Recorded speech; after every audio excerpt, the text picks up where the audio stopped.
It was supposed to be a celebration of modern influence, until Kim Kardashian revealed that the woman who built an empire on being herself had completely forgotten who that self actually was. Studio 6B was electric with contemporary anticipation that Tuesday evening. The Tonight Show's signature blue and gold lights cast their familiar warm glow as the Roots laid down a smooth, modern groove. 300 audience members filled every seat, their energy buzzing with excitement for one of the most recognizable figures on the planet. Jimmy Fallon, sharp in his charcoal suit, bounded onto the stage with that infectious enthusiasm that had made him late-night royalty.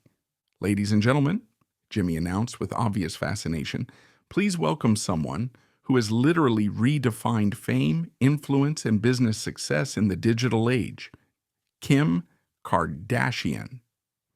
The applause was thunderous and filled with genuine intrigue as Kim emerged from backstage, and she was everything the audience expected, yet somehow more subdued than they remembered. At 43, she moved with that practiced precision of someone who had been photographed millions of times. Yet there was something slightly more weary about her presence tonight. Her perfectly tailored beige outfit was flawlessly styled. Her makeup was camera-ready perfection. And that presence, that unmistakable Kim Kardashian magnetism, filled the studio, though there was something almost automatic about her energy. She waved to the crowd with characteristic grace, her movements fluid, but somehow mechanical, as if performed from muscle memory. When she spoke her first words, "Hi, Jimmy. Thank you for having me." Her voice carried that familiar warmth, but there was something almost rehearsed about her delivery. "Kim!" Jimmy exclaimed, practically bouncing with enthusiasm. "You look absolutely stunning. I have to say, you are literally one of the most influential people on the planet. Everything you touch turns to gold. How does it feel to be living the ultimate dream life?" Something almost imperceptible flickered across Kim's face at the phrase "dream life," a brief moment of what might have been exhaustion. "Thank you, Jimmy. It's been quite a journey," she replied with a smile that seemed to require conscious effort.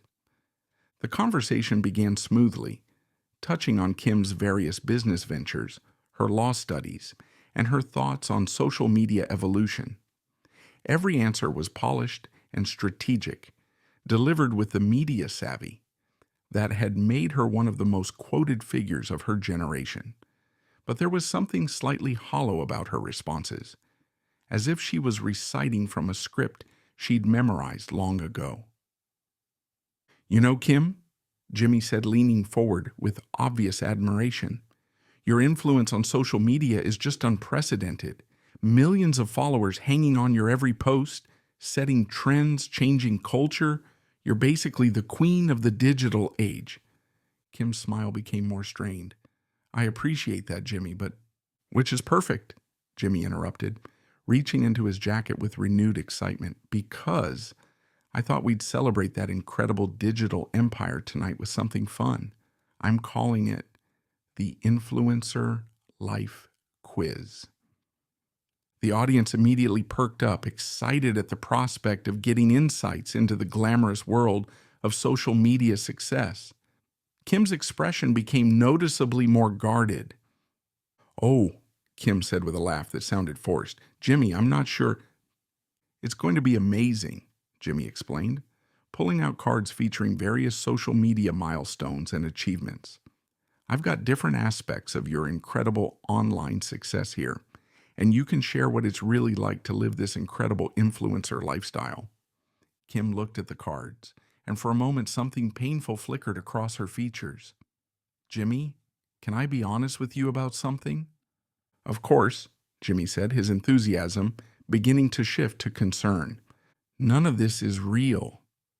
The studio fell into complete silence. This wasn't the confident, successful Kim they expected to hear from. Jimmy set down the cards and leaned forward, his entertainer's instincts immediately replaced by human concern. "Kim? What do you mean?" Kim looked out at the sea of expectant faces, and when she spoke again, her voice carried a weariness that was heartbreaking to hear from someone who seemed to have everything. "I mean that for 15 years, I've been living inside a performance that I can't turn off," she began, tears starting to form in her eyes. "Every moment, every interaction, every breath is calculated for content, for brand, for image." The audience was completely transfixed. This wasn't the Kim Kardashian they knew from reality TV and social media. "People think being an influencer means you live this amazing life," Kim continued, her voice gaining strength as she spoke. "But the truth is, you stop living altogether. Everything becomes content. Your relationships become content. Your pain becomes content. Your children become content." The vulnerability in her admission was devastating. Jimmy made a decision that transcended television. He stood up from behind his desk and walked around to sit in the chair beside Kim.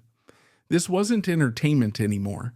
This was one human being trying to support another who was clearly drowning in their own success.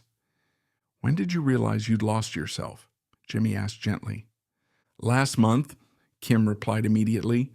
"My daughter asked me why I always have my phone out when we're together, and I realized I was filming her childhood instead of living it.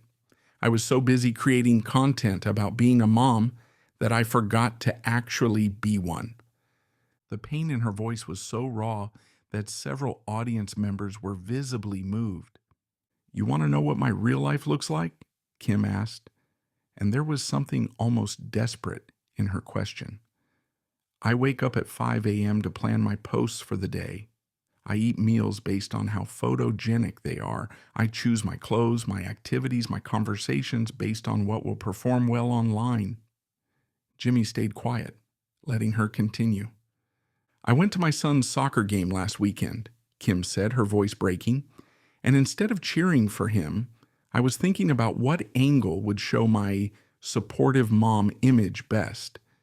He scored a goal, and my first thought wasn't pride. It was, this will get great engagement."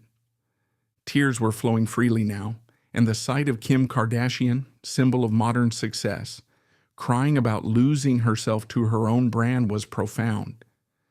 "The worst part is," Kim continued, my kids don't know me as their mom. They know me as Kim Kardashian. At home, they expect me to be camera ready, performance ready, brand ready. I don't know how to just be their mom anymore." The silence in the studio was complete except for the sound of Kim's quiet sobbing. "You know what's really messed up?" she asked, looking directly at Jimmy.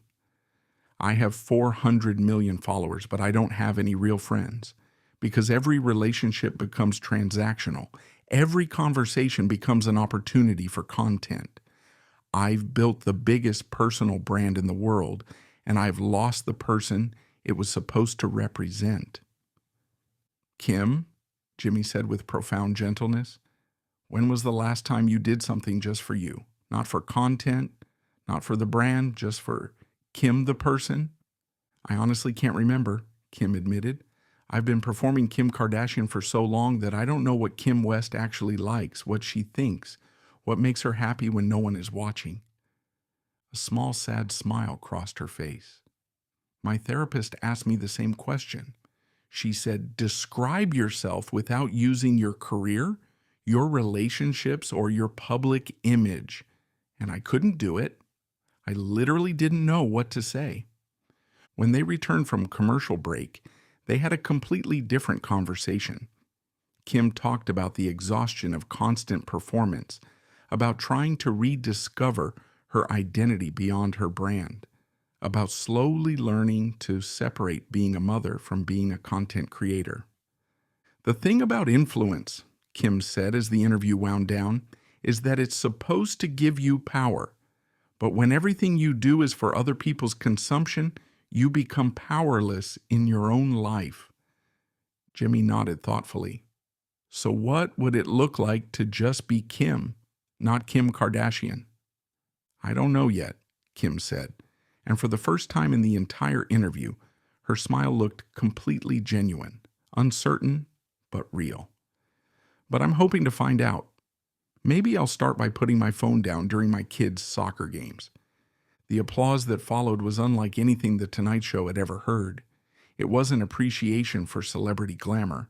It was recognition of courage, of someone brave enough to question the very foundation of their public identity. The episode aired exactly as it happened, unedited. The response was immediate and overwhelming. Social media addiction support groups reported record inquiries. Parents wrote letters about feeling inspired to be more present with their children. And Kim Kardashian, for the first time in years, spent an entire day without posting anything, just being. But perhaps the most meaningful response came from a young influencer who wrote, "Kim, I've been so busy building my personal brand that I forgot to build a personal life. After watching your show, I realized that all the followers in the world don't matter if you lose yourself along the way. Thank you for showing me that it's never too late to remember who you were before you became what everyone else wanted you to be."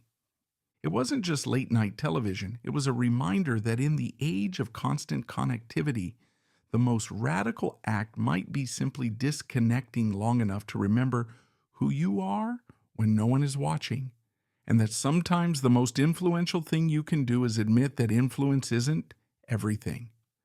The woman who had built an empire on being herself finally admitted she was ready to find out who that self actually was,